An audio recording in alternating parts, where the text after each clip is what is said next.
What's up, everybody? It's your favorite FPO YouTubers back at it with another Game Week preview and analysis video, this time for the blank Game Week 8, which was, we weren't even sure this Game Week was going to go on, but we're happy to be here. We're happy for FPL to be back. Without further ado, I'm Jarrett. I'm Evan. And this is How to FPL.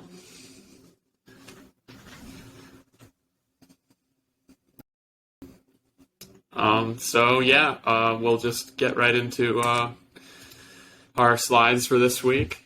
Get talking about the games coming up. So obviously there have been a few different fixture postponements.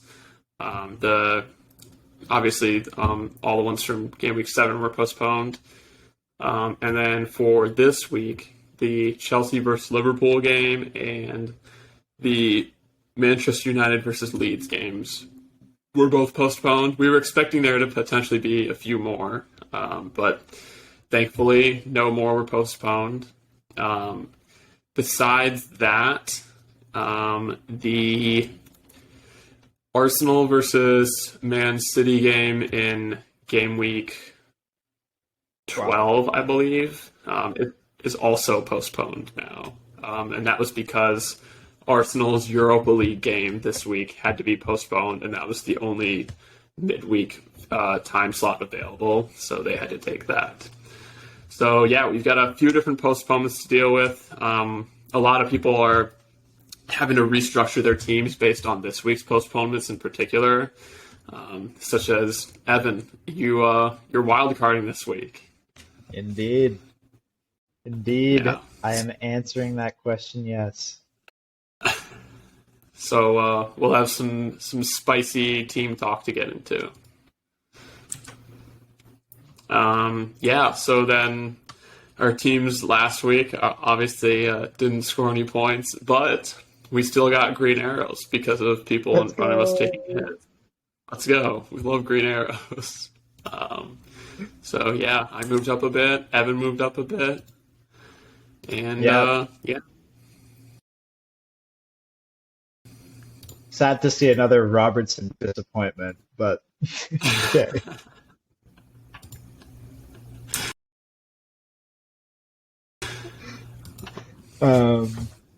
Green arrow and moving on. Okay, so for the clean sheet odds this week, we have another situation where City topped the table. Nope, I lied. Newcastle topped the table this week. A bunch of people are bringing in Nick Pope. I brought in Nick Pope. Jarrett, you brought in Nick Pope, right? I did.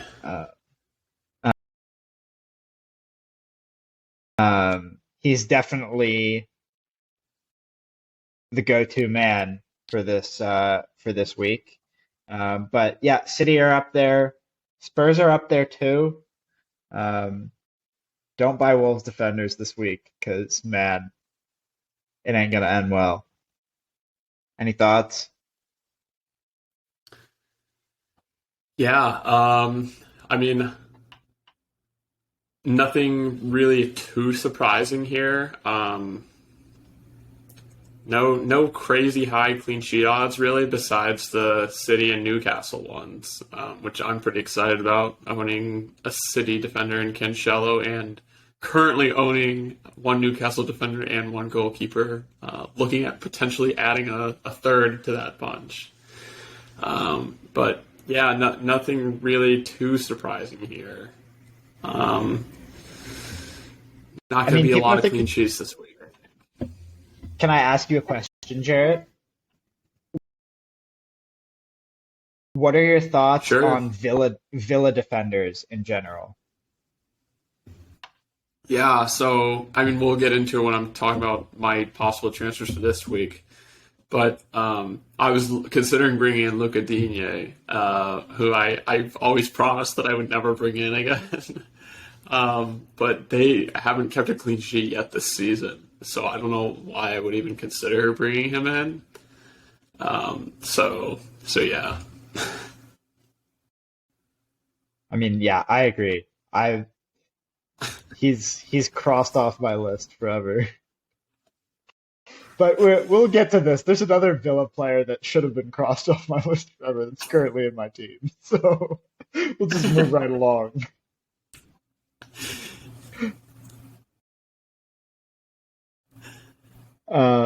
So yeah, so for the goal scorer odds, no surprise.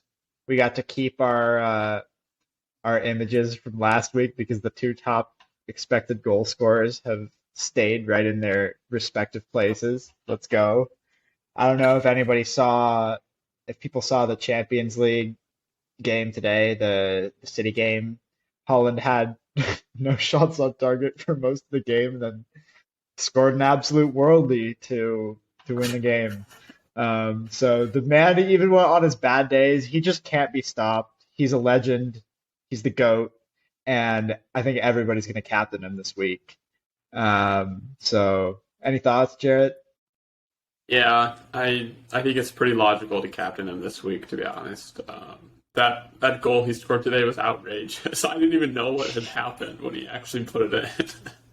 Yeah, that was nuts. He must have had his foot like 8 feet in the air. That was crazy.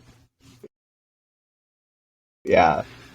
Um, So yeah, yeah, I let's mean, just get into our teams for this.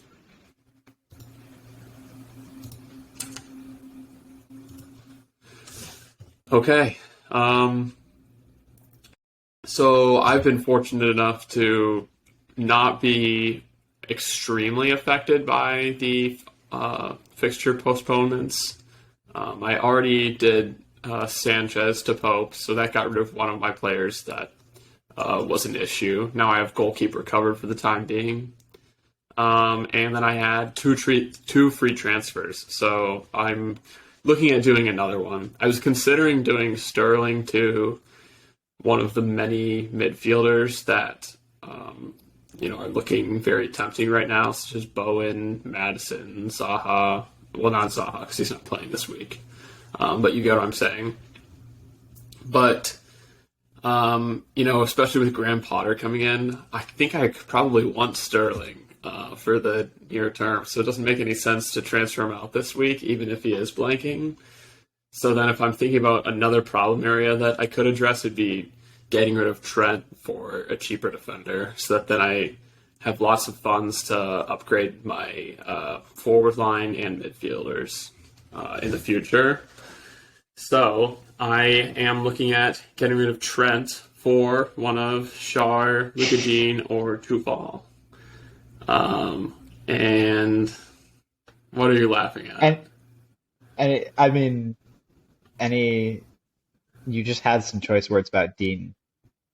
Yeah. So I mean, I was thinking about Dean for a while, and I'm really glad that I sat and pondered it for a while, because now I think I'm probably going to end up going with Shar, just because whatever defender I'm bringing in this week, I only am going to need to play them this week, and so I feel like Shard's going to be a no-brainer then, because he easily has the best fixture this week defensively. Yeah, I think that's a good move. And we talked a little bit about this, but I do think it's a question of like the Newcastle triple up. A lot of people talk about the risk of a triple up being, if they all blank, then that sucks. But I think in this case, the real risk is if you would want another Newcastle player like Isak in the future. And are you more or less deciding that it's worth the risk?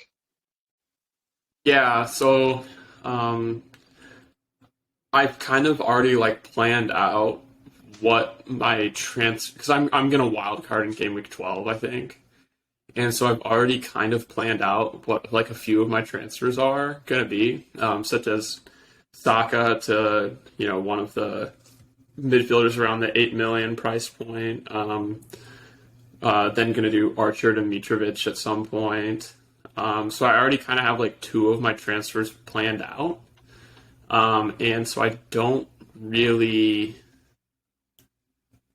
I don't necessarily need to worry about trying to get a triple up if I only have 3 weeks worth of transfers coming up because I could just get him on the wild card if I really wanted to. You know.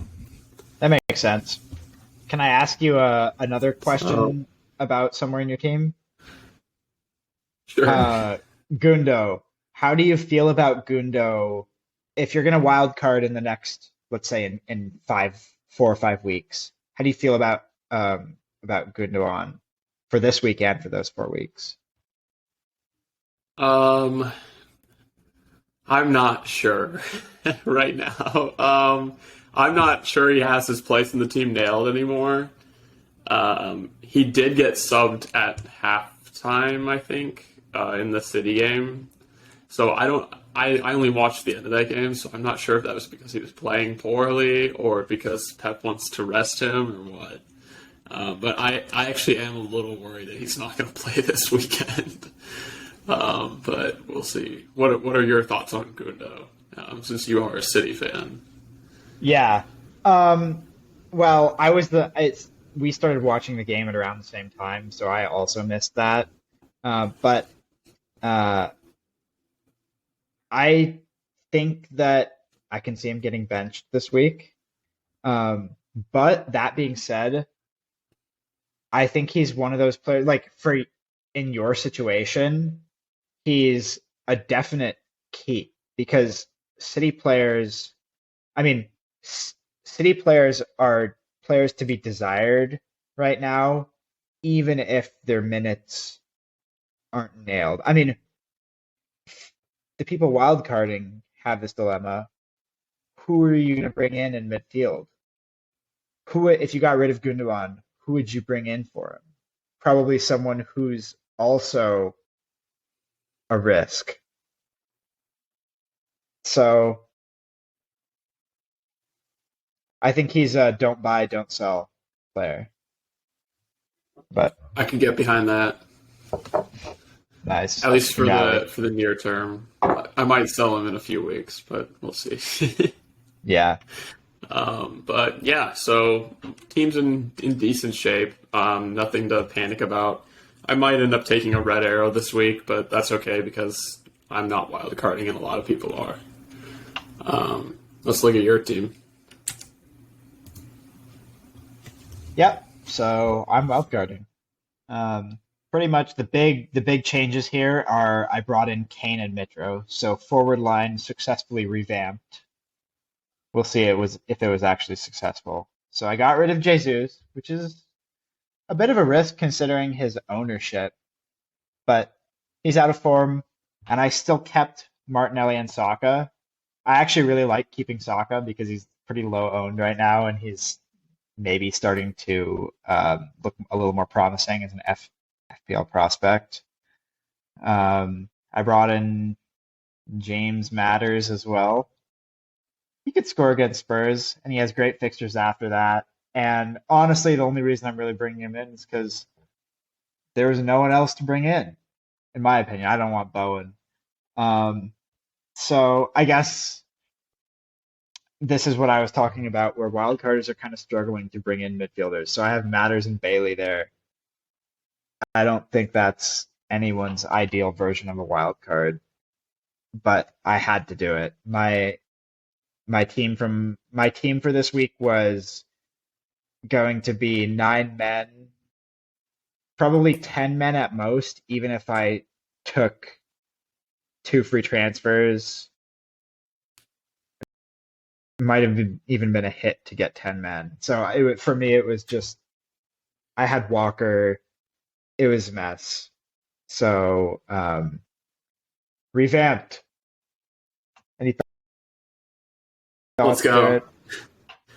Yeah, I mean the wildcard team looks pretty good. This looks like pretty close to like the template wildcard, without like offending you.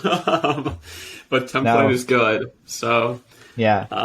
but yeah, I really like the James Madison pick in particular. That's a midfielder that I would like to potentially bring in at some point over the next few weeks. And that is one thing I will say is that is a scary forward line.